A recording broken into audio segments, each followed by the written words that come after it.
Because of the nature of this storm, we are certain that this is going to be a slow-moving process through a wide swath of the country, and millions of people are going to be affected. Superstorm Sandy has completely changed how people look at the marine environment.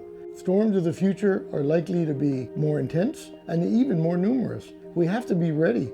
We have to understand what's going on in the environment and how to protect ourselves and our property.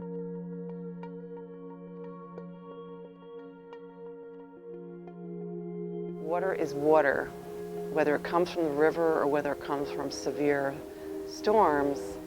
Those of us in the low point are going to be affected by it. It really is the entire galaxy and panoply of issues raised. The answers are not as easily fashioned as the questions posed. It is very common when studying a problem to look at it from a local perspective, small scale, something doable.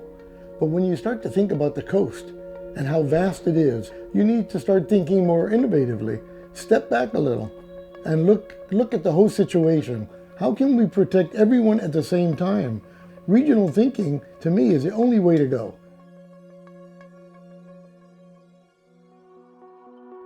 One of the first questions that West 8, Adrienne, asked me, what are we going to do about the barrier islands?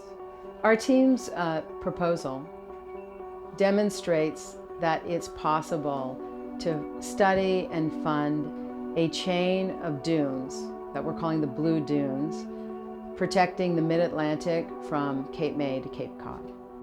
The Blue Dunes are the promise for a resilient coastline where communities will flourish, feel protected, and a devastating 1,700 miles of seawall is not needed. So the hope is that we don't have to wall people off. There needs to be a deeper respect for how natural processes and the water works. And there's no one issue. I mean, environment is as important as economy, which is as important as communities, which is as important as economic vibrancy and health. To come up with a solution that actually moves things forward, all of these things have to be taken into account. I think the big outcome in terms of the work of this project has been advancing the idea of a process versus a specific notion of the barrier islands, whether it be in terms of public finance or environmental regulation, which advances any number of physical interventions in the built environment. It isn't just about one state, it isn't about one county, it's about a federal problem. I think what it really means and where we're standing kind of at the edge today, looking into the future, is that local projects are critically important and a regional project is critically important.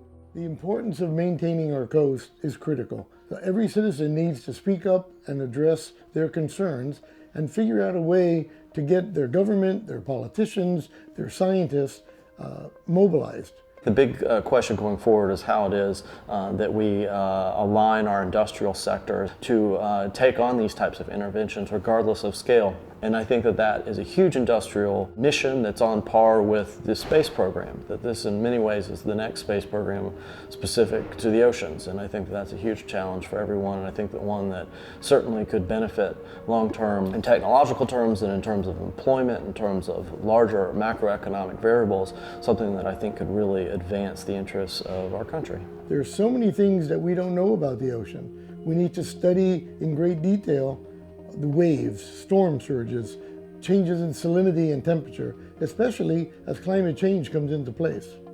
It is the new frontier, and we need to marshal students, faculty, and all of our resources to address it.